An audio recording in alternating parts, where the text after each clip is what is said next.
ओडिशा रे महिला मानक सुरक्षा नहीं। ए सरकार महिला मानक प्रति ध्यान ना। आपण देखंतु एबे जो 10 तारिख रे जो घटनाटा घटिला एटा लोक लज्जार कथा।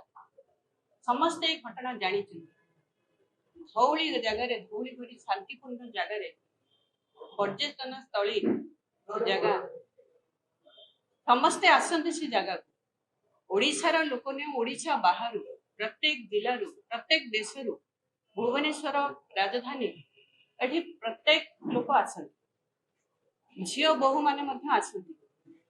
एते सुंदर जगह से पर्यटन स्थली रे जदि गोटे झियो दुष्कर्मर शिकार होउची ताहले आपण माने जानिते जे धौली तले गोटे थाना अछि। पुलिस डिपार्टमेंट कौन कर बहुत जगार महिला माने सुरक्षित अच्छा। प्रत्येक जिले में देखु जो पर्यटन स्थली अच्छी सेठी साधारण लोक जीवे सेठी महिला नुह पुरुष नुह झील नुह कि बहु समस्ते ही जाऊँ पर्यटन स्थली सेठी ए सरकार ध्यान ही ना मन ही नहीं। आमे करिथिलु महिला सुरक्षा राजरास्ता को कांग्रेस महिला आसीथिला राजरास्ता विधानसभा पर्यंत विधानसभा कथा उठेलु।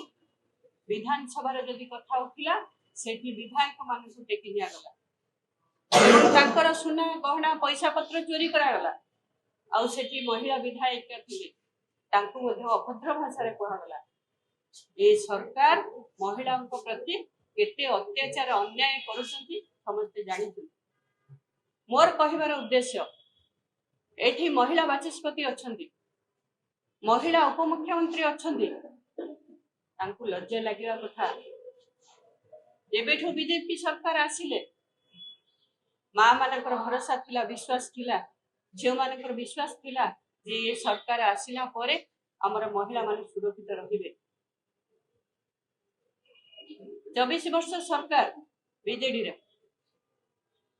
बेबिना कथा कहतु कुंदुली दुष्कर्म कथा कहतु रायगड़ा इतिश्री कथा कहतु जेते बळे शेष मुहूर्त रे से मेडिकल रे जंत्रणा पाउतले विदाय नेबा समय हितला से कहिथिले जे एई लोक मते दुष्कर्म करथिले एई लोक मते एई भली व्यवहार तथापि से सरकार चेतावनी नथिले तबले बीजेडी सरकार समस्त विश्वास थिला माँ भूरी विश्वास थिला प्रत्येक राज्य सारा लोक महिला मान विश्वास थिला ए सरकार को आम भोट दबा परिवर्तन करबा भोट दबा भोट दे जितला सरकार आसिला पड़े दिन को दिन महिला निर्यातन दुष्कर्म शिकार देश विदेश कोण अनुकोण टेक्निक खबर देखंतु आम सह यूट्यूब फेसबुक और इंस्टाग्राम रे आमको देखंतु लाइक शेयर और सब्सक्राइब करने को आद्यम भूलंतुनि।